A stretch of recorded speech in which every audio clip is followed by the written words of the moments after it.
오늘 예배에 참석한 여러분 가운데 만왕의 왕이신 하나님께서 부어주시는 은혜와 평강이 충만하게 임하시기를 축복합니다. 아멘. 오늘 말씀 보겠습니다. 마태복음 8장 18절입니다. 마태복음 8장 18절입니다. 예수께서 무리가 자기를 에워싸는 것을 보시고 건너편으로 가기를 명하시니라, 이렇게 되어 있습니다. 예수님께서 가르치시는데 꽤 많은 사람들이 모인 겁니다. 무리가 모였습니다. 자꾸 많은 사람들이 예수님께 모였습니다. 하나는 가르침을 받으려고, 또 하나는 무엇일까요? 또 하나는 그 치료를 받으려고 사람들이 예수님께 모여들었던 것을 보게 됩니다. 무리가 몰려듭니다. 예수님께서는 이제 그곳을 떠나서 건너편으로 가시는 것이죠. 우리가 예수님께서 항상 우리와 함께 하시겠다라고 말씀하셨지만 은혜의 때는 정해져 있는 것입니다. 예수님이 이스라엘에 계셨지만 공생의 기간 3년을 그들과 함께 하셨습니다. 제자들과 함께 하셨지만 집중적으로 은혜를 주시고 하셨던 그 시간은 3년이었습니다. 우리 신앙생활도 마찬가지입니다. 하나님께서 우리와 함께 하시고 영원토록 함께 하실 진리의 하나님이시기는 합니다. 근데 그때그때 하나님의 주시는 그 깃발을 따라, 하나님 주시는 은혜의 방향을 따라 우리가 나아갈 수 있어야 한다라고 하는 것을 우리는 알 수가 있습니다. 예수님이 무리를 떠나서 건너편으로 가셨다. 이제 예수님에게 필요하신 것은 무엇이냐면요, 제자인 겁니다. 무리는 은혜를 받고요, 치료함을 받고요, 떡을 먹으면 배불러하고 좋아하고 예수님을 환호합니다. 근데 무리는 자신의 필요가 채워지지 않는 것 같고 자신의 생각과 다르면 다 흩어지는 연약한, 결속이 없는 것이 무리인 것이죠. 제자는 무엇이냐 하면, 특별히 예수님이 필요로 했던 제자는 무엇이냐 하면 예수님의 가르침을 배우고 예수님과 하나님의 말씀을 우선시하고 그리고 그 예수님을 따라서 그 일들을 행하는 자, 예수님은 그 제자가 필요하셨습니다. 예수님의 사역 가운데 제자들을 부르시는 일, 너는 나를 따르라 라고 하셨던 일들은 상당히 중요한 일입니다. 예수님의 사역의 초반에 그 12제자를 부르셨습니다. 그리고 예수님께서 부활하신 후에 베드로를 만나셨죠. 베드로를 만나시면서 그 갈릴리 호수에서 베드로에게 물으시잖아요. 너가 나를 사랑하느냐 3번 물으셨지만 그 뒤에 나타나 있는 단어가 뭘까요? 너는 나를 따르라 라고 베드로에게 요구하신 것을 보게 됩니다. 처음 베드로를 만났을 때도 예수님은 너는 나를 따르라 라고 말씀하셨고, 그 부활의 예수님도 사랑하느냐 사랑하느냐 확증하신 후에 내가 주님을 사랑합니다, 주님이 아십니다 라고 하는 그 고백을 들으신 후에 다시금 초대하시죠. 너는 나를 따르라, 제자됨의 삶을 살아라, 스승의 말에 따르고 스승의 말대로 행하는 그러한 나의 제자가 되어라. 나는 그가 필요하다라고 하는 것입니다. 주님이 필요하신 사람이 되어야 그 사람이 더 하늘에 상급이 있는 것이죠. 내가 하고 싶은 일을 하는 자도 귀할 수 있지만 하나님이 원하시는 일, 특별히 예수께서 원하시는 그 사람, 그 존재가 된다는 것은 얼마나 존귀한 일이고 하나님께서 기뻐하시며 하늘의 상급을 부어주실 것입니다. 이 말씀을 듣는 여러분 가운데서도 주님께서 진정으로 필요하신 자, 그리고 주님께서 진정으로 필요하신 그 일들을 행할 수 있는 복된 자가 될 수 있기를 예수 그리스도의 이름으로 축복합니다. 아멘. 예수님이 건너편으로 가기를 명하셨습니다. 이제 주님은 그곳을 떠나가시는 것이죠. 예수님의 사역을 보면 어떤 데는 한 번 찍고 가시고 그것이 끝인 데도 있고요, 반복적으로 오시고 많은 기적을 행하셨지만 예수님께서 탄식하시고 떠나가시는 그 지역이 있죠. 가버나움 지역이 그랬죠. 자주 사역하시고요, 자주 기적을 행하셨습니다. 그러나 결론적으로 예수님은 안타까워하셨습니다. 이 기적을 다른 곳에서 행하였다면 라고 하시며 안타까워하셨던 그 예수님의 모습을 보게 됩니다. 우리는 하나님의 은혜를 체험하는 것도 중요하죠. 그런데 더 중요한 게 있습니다. 우리 교회 은혜가 있는 교회야, 우리 교회 큰 교회야, 우리 교회 유명한 목사님이 있는 교회야. 그것은 지나가는 은혜인 것입니다. 우리에게 중요한 건 주님이 가시는 곳에 우리가 따라가야죠. 그렇다고 막 교회를 따라서 옮기라는 그런 얘기가 아니고요, 주님의 필요에 따라 그곳에 따라 나는 이 교회에서 이 일을 할 거야, 나는 이 일만 할 거야, 그것이 아니라 주님께서 어떤 날은 너 이거 해라, 어떤 날은 이거 해라, 그 교회의 필요에 따라 우리는 필요한 사람이 되어야 하는 것입니다. 우리가 선호하는 일도 있고요, 우리가 잘하는 일도 있고요, 또 우리 각자의 그런 상황이 있을 것입니다. 그러나 주님께서 너는 나를 따르라, 길 건너편으로 가자라고 하시면 그것을 행하는 것이고요, 너는 돈을 맡아라, 그럼 돈을 맡는 것이고요, 너는 이곳에 가라라고 하면 가는 것이 제자됨의 이유인 것입니다. 내 뜻을 펼치려고 제자가 되는 것이 아니고 스승의 뜻을 펼치려고 나아가는 것이 제자인 것처럼 우리는 예수 그리스도, 우리의 주관자이신 예수 그리스도를 이 땅에 전하는 것, 하나님의 뜻을 이 땅에 전하는 복음의 사람 될 수 있기를, 그리스도의 제자 될 수 있기를 소망합니다. 아멘. 바울도 그러한 얘기를 했습니다. 나는 누구 파다, 나는 케바 파다, 나는 아볼로 파다, 나는 바울 파다, 나는 또 그리스도 파다, 이렇게 사람이 팔을 막 짓는데, 우리가 예수님의 말씀만을 따라갈 수 있는, 그 십자가의 길을 따라갈 수 있는 복음의 사람이 되어야 한다라고 하는 것입니다. 19절입니다. 한 서기관이 나와 예수께 아뢰되 선생님 어디로 가시든지 저는 따르겠습니다 라고 이야기합니다. 마태복음에서 극단적인 양평가를 받는 존재가 있습니다. 서기관입니다. 대제사장, 제사장도 중요한데요, 예수님 시대의 중요한 사람 서기관입니다. 말씀을 적고요, 말씀을 가르치고요, 말씀의 정통성을 유지하는 사람이 서기관인 것입니다. 중요한 사람이죠. 근데 그 서기관은 어떨 때는 천국의 서기관 된 자라고 하면서 정말 좋은 뜻으로 쓰였고, 어떤 사람은 이 땅의 그 서기관들, 하나님의 말씀을 더럽히고 하나님의 말씀을 오염시키고 하나님의 말씀을 온전히 행하지 못하는 자로 그 서기관들이 아주 그렇게 평가될 때가 있죠. 그리고 실제로 예수님을 잡아서 또 십자가에 달게 하고 또 예수님을 죽이는 그 가운데 핵심 세력이 대제사장들과 서기관들이었고요, 또 거기에 힘을 모은 자가 바리새인들이었죠. 그 안에 서기관이 이 3대 세력 중에 하나로 들어가는 거죠. 그만큼 그들은 권력자들이었고 영향력이 강한 사람들이었습니다. 그런데 서기관이 와서 선생님 저 따릅니다, 저 제자 되겠습니다 라고 이야기합니다. 이거 놀라운 사건입니다. 서기관은 그냥 말씀 가르치고 존중받고 그 자기 마음대로 살면 됩니다. 근데 자신이 하나님의 말씀을 비추어서 보니 예수님을 따르는 일이 옳겠구나 라고 생각을 한 것이죠. 변화의 역사가 있었던 것입니다. 따르겠습니다. 그때 예수님께서 서기관에게 이 이야기를 하시는 것이죠. 그 20절이에요. 예수께서 이르시되 여우도 굴이 있다, 공중에 새도 거처가 있다, 인자는 머리 둘 곳이 없다 하시더라. 이렇게 되어 있습니다. 왜 이 말씀을 하셨을까요? 나는 외롭다, 이 말씀을 하신 건가요? 아닙니다. 지금 서기관은 자신이 갖고 있는 베이스, 여러 가지 번성한 것, 명예, 뭐 이런 것들이 다 있습니다. 그러면서 예수님을 따른다고 했을 때 예수님을 따라도 뭐 이것이 크게 뭐 잃어버리겠어? 나 더 발전하겠지? 더 좋은 것이 되겠지? 아, 예수는 특별한 사람이야? 뭐 이런 생각을 갖고 예수님을 따랐을 수도 있다는 겁니다. 그를 향해서 예수님께서 이야기하시는 겁니다. 나를 따라오면 너가 지금 갖고 있는 터전, 너가 미치고 있는 영향력, 너가 사람들에게 받는 존경 다 잃어버릴 수도 있다는 그 말씀을 하신 겁니다.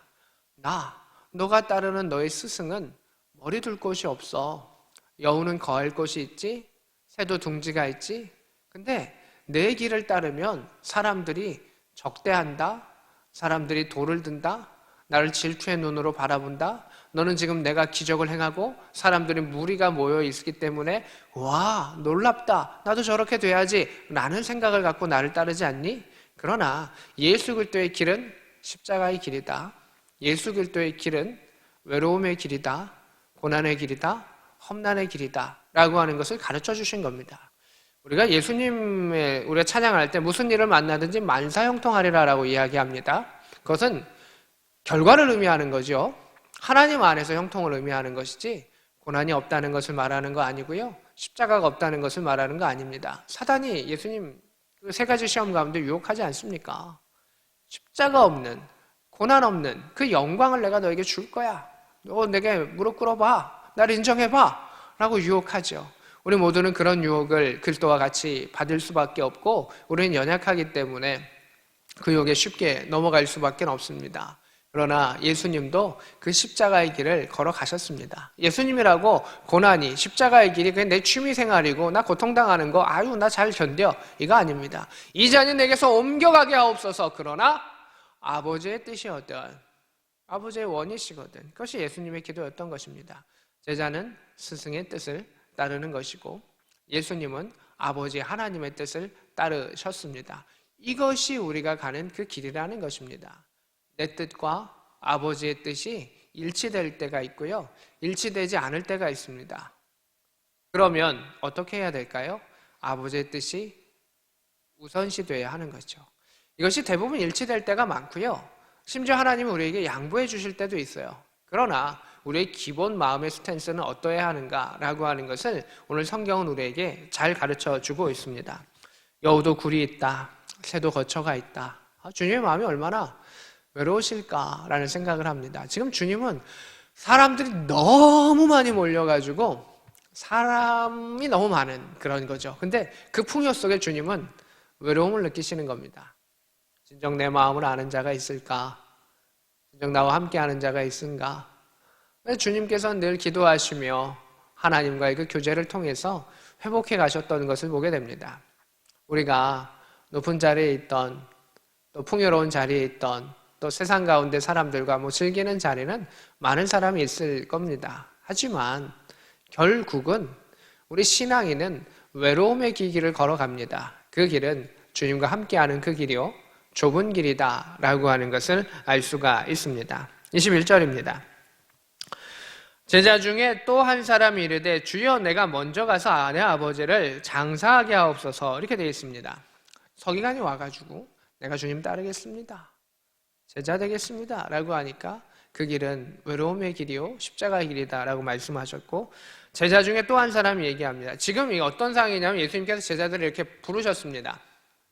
그리고 오늘 마태복음은 이 12제자가 확정되고 12자의 이름은 파송하는 그것이 이 8장 그 이후에 한참 뒤에 나오고요, 누가복음에도 이 동일한 본문이 있는데 이 동일한 본문 사건 뒤에 70인의 제자를 확장하셔가지고 파송하시는 그 일이 나옵니다. 그래서 12제자를 파송하기 전 예수님 이 말씀을 하셨고요, 70인의 제자를 파송하기 전에 누가복음에서는 이 말씀을 하셨던 겁니다.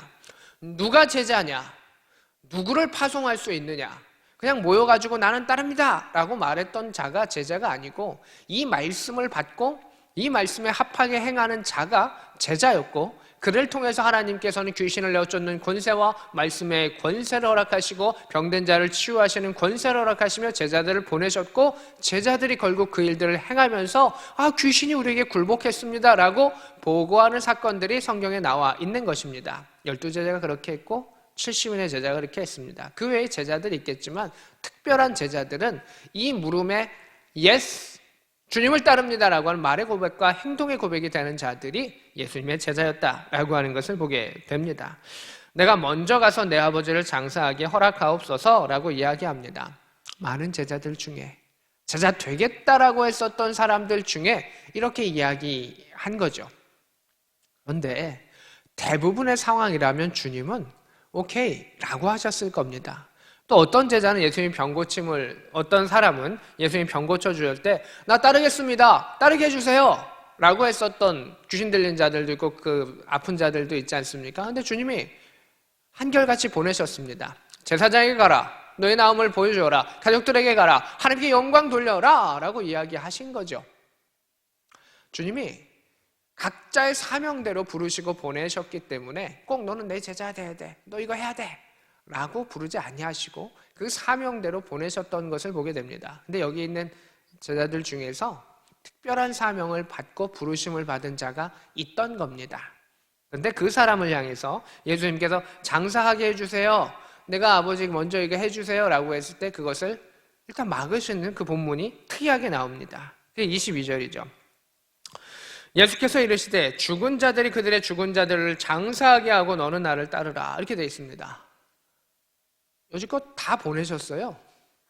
아픈 자도 나 귀신 들린 자도 다 보내주셨어요. 집으로 돌아가, 하나님 찬양하고 예배드리고 대제사장에게 너희 몸을 보여 가족들과 함께 좋은 생활을 해 보내셨는데 여기 있는 사람에 한해서는 주님께서 안 보내주신 겁니다.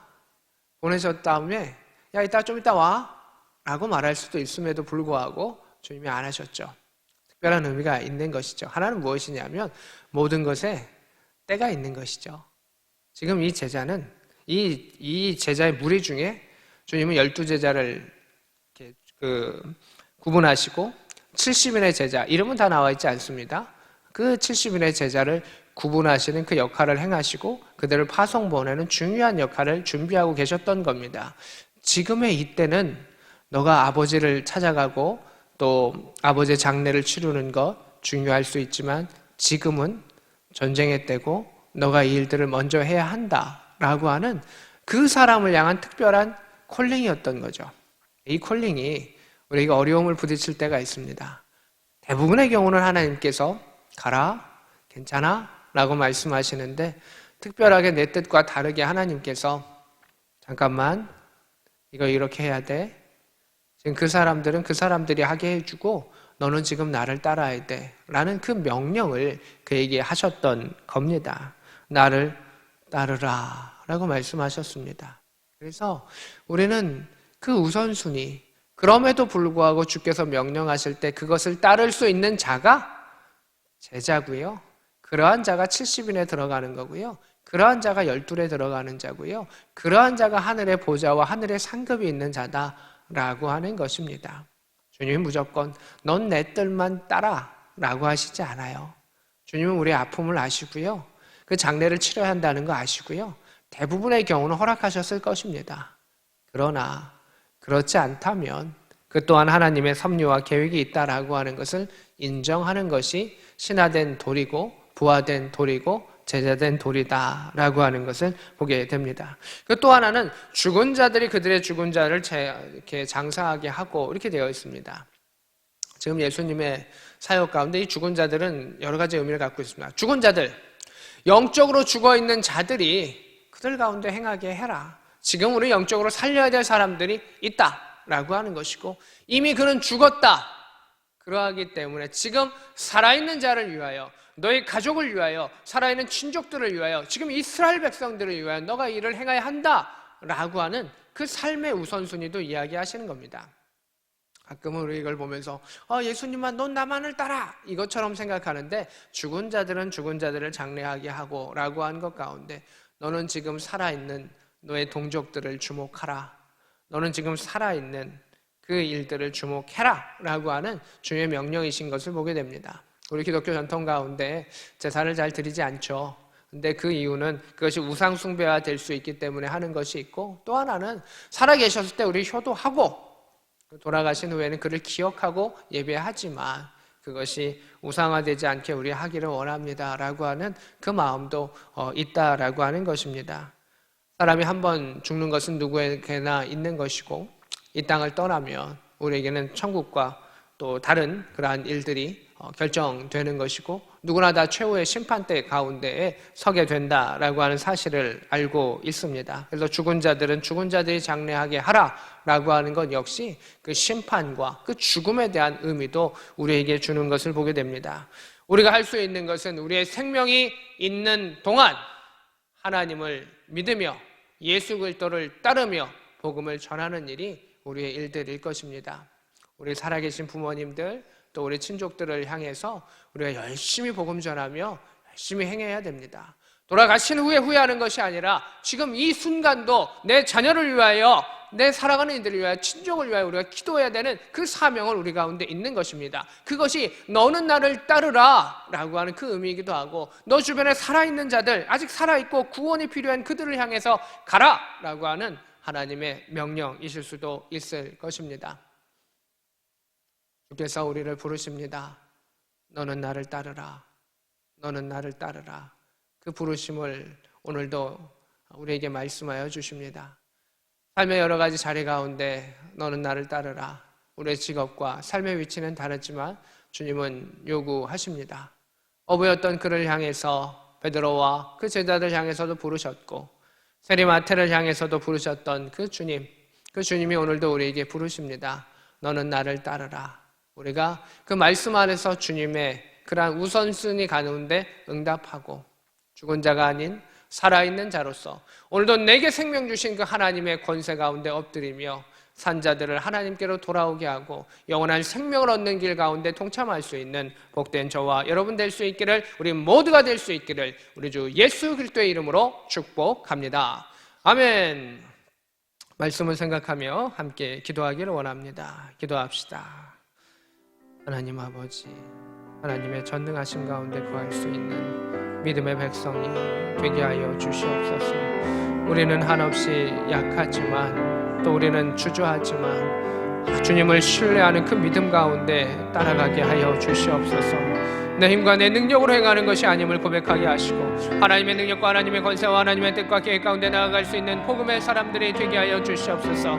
우리의 기도의 문이 열리게 하시고 하늘의 문이 열리게 하시고 페달의 그 역사를 허락하여 주셔서 성령께서 함께 하시고 성령께서 인도하시는 믿음의 일들이 있게 하여 주시옵소서. 아바 아버지 하나님 함께 하여 주시옵소서. 주님의 인도하심을 받을 수 있는 복음의 사람들이 되게 하소서. 회복하심을 허락하여 주시옵소서. 회복하심을 허락하여 주시옵소서. 주여 믿음의 담력들을 허락하여 주시고 하늘의 권세들을 허락하여 주시기를 원합니다. 주여 우리 안에 산자들을 맡기시고 우리 안에 영혼의 회복을 허락하여 주시고 하나님의 뜻과 계획을 인도하여 주셨사오니 주여 믿음 안에 나아갈 수 있는 복음의 용사들과 복음의 사람들이 되게 하여 주시옵소서.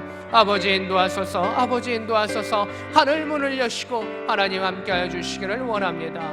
주여 인도하여 주시옵소서. 주여 인도하여 주시옵소서. 하나님을 그 영광의 빛을 비춰주시고 제자로서의 그 삶을 살아가게 하시고 구원의 사명을 감당케 하여 주시옵소서. 주여 인도하여 주시옵소서. 아버지 인도하여 주시옵소서. 구원의 은혜 가운데 나아가게 하시고 산자가 되게 하시고 산소망이 되게 하시고 천국의 소망이 있는 믿음의 백성들이 되게 하여 주시옵소서. 아버지 하나님 아버지, 우리를 제자로 불러주셨음에 감사를 드립니다. 무리가 되지 아니하게 하여 주시고 주님께서 건너가시면 주님을 따라갈 수 있는 믿음의 용사와 제자됨의 삶을 우리 가운데 허락하여 주시옵소서. 어디든지 가시면 따르겠습니다 라고 하는 그 입술의 고백을 뛰어넘어 우리의 마음과 우리의 몸이 주님 계신 곳에 그곳에 나아가게 하여 주시옵소서. 십자가의 길은 때로는 고난의 길이고 환난의 길이고 어려움의 길일지 모릅니다. 그러나 그 십자가를 통해 영광의 예수 그리스도가 있으셨던 것처럼 우리도 하늘 면류관을 바라보며 주님과 동행할 수 있는 믿음의 사람이 되게 하여 주시옵소서. 여우도 굴이 있고 공중의 새도 거처가 있었지만 머리 둘 곳이 없었던 주님, 그 주님의 그 마음과 함께 할 수 있는 참된 제자가 되게 하시고 주의 백성이 되게 하여 주셔서 우리의 작은 마음이지만 주님의 곁에 있게 하시고 주님의 따뜻한 온기를 느낄 수 있는 믿음의 사람들이 되게 하여 주시옵소서. 살아있는 자, 우리 주변에 있는 자, 숨이 붙어있는 자들을 구원하기 위해 움직이게 하시고 복음 전하게 하여 주시고 하늘 가운데 그들과 함께 할 수 있는 하나님 나라의 백성이 함께 될 수 있도록 주여 우리의 마음 가운데 열정과 열심과 또 주를 향한 그 믿음의 열정을 허락하여 주시옵소서. 지금은 우리 구주 예수 그리스도의 크신 은혜와 하나님 우리 아버지의 지극하신 사랑하심과 성령 하나님의 감동 역사 교통하심이 오늘 말씀과 함께하는 주의 백성들 머리 위에 그들의 가정과 조국 대한민국 위에 함께 있을지어다. 아멘.